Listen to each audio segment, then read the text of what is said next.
لغمان کې لاس پرمختي پروژې ګټې اخیستنې ته وسپارل شوې او چارواکي وایي شپږو میاشتو کې به ټول اقلام د افغانستان په نوم بهر صادر شي. لیدونکو سلام ستړي مه شئ، په موږ کړئ دوه ډېرو مهمو خبرونو ته.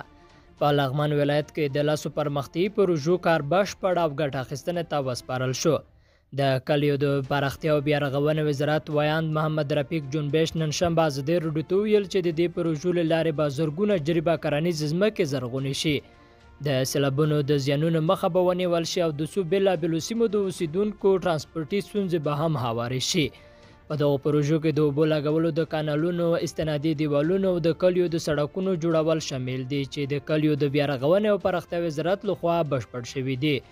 د معلوماتو پر بنسټ ډیری دغه پروژې د لغمان په قرغیو ولسوالۍ کې پلي شوي دي. د کلیو د بیا رغونې او پراختیا وزارت د دغو پروژو د جوړولو لپاره نږدې 14 میلیونه افغانۍ لګولې دي.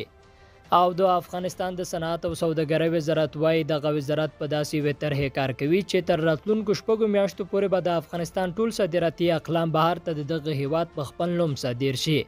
د صنعت او سوداګرۍ وزارت ویاند فواد احمدي نن شنبه ازادي راډیو ته ویل چې د دغه وزارت له خوا د هند او فرانسې سره د افغانستان د صادراتي اقلامو لپاره د سرټیفیکیټ د اخیستلو پر پروګرام کار روان دی.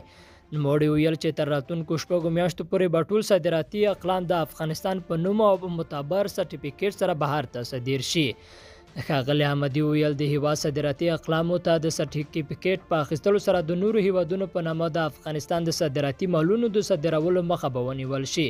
تر دې وړاندې د افغانستان محصولات د نورو هیوادونو په مارک بهر ته صادرېدل چې سوداګرو ته ګڼې ستونزې راولاړې کړې وې.